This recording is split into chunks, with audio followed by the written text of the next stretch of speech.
ஆரணி அருகே மைனர் பெண்ணை காதலித்த இளைஞரை பெண்ணின் தந்தை கட்டையால் அடித்து கொடூரமாக கொலை செய்துள்ளார். காதல் விவகாரம் கொலையில் முடிந்தது எப்படி?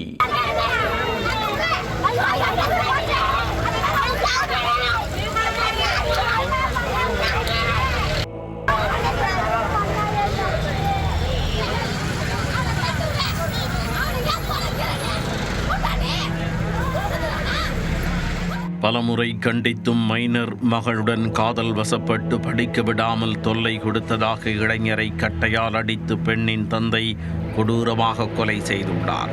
துக்க வீட்டிற்கு வந்தவரை காத்திருந்து தீர்த்து கட்டிய சம்பவத்தில் நடந்தது என்ன?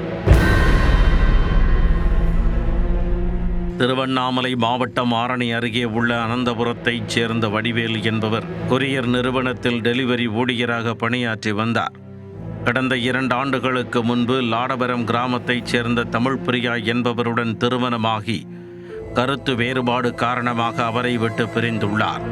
இதற்கிடையேதான் அனந்தபுரத்தைச் சேர்ந்த மைனர் பெண்ணுடன் வடிவேலுவுக்கு காதல் மலர்ந்தது. அது பெண்ணின் தந்தைக்கு தெரியவர வடிவேலுவை கடுமையாக கண்டித்துள்ளார். ஆனால் அதையெல்லாம் பெரிதாக சட்டை செய்யாதவர் தொடர் காதல் மிதப்பில் மிதக்க பெண்ணின் தந்தையான சங்கர் கடந்த சில தினங்களுக்கு முன்பு அவரை தாக்க முயன்றுள்ளார். ஆனால் அதில் வடிவேலு தப்பி உள்ளார். இந்நிலையில்தான் சம்பவத்தன்று முக்குரும்பை கிராமத்தில் உயிரிழந்த ஒருவரின் துக்க நிகழ்வுக்கு வடிவேலு வந்துள்ளார். அதை பார்த்த சங்கருக்கு படிக்கும் வயதில் தனது மகளுக்கு இப்படி காதல் தொல்லை கொடுக்கிறானே என ஆத்திரமடைந்துள்ளார். அந்த வேகத்தில் கையில் கட்டையை எடுத்தவர் வடிவேலுவை கண்மூடித்தனமாக தாக்கி நிலைகுலைய வைத்துள்ளார்.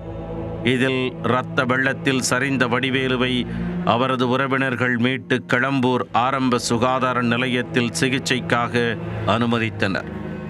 ஆனால் வரும் வழியில் அவர் உயிரிழந்து விட்டதாக மருத்துவர்கள் கூறியுள்ளனர். இதனால் வடிவேலுவை இழந்த அவரது உறவினர்கள் சாலை மறியலில் ஈடுபட்டு கண்ணீர் விட்டு கதறி துடித்தனர்.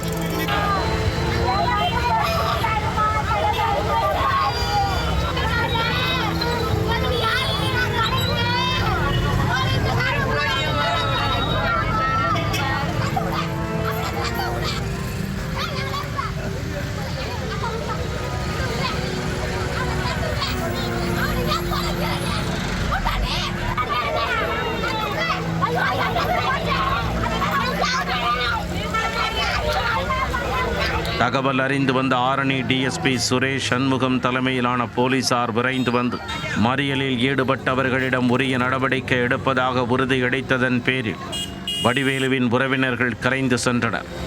இதனையடுத்து சம்பவம் தொடர்பாக வழக்கு பதிந்த போலீசார் சங்கரை கைது செய்து விசாரணை மேற்கொண்டு வருகின்றனர்.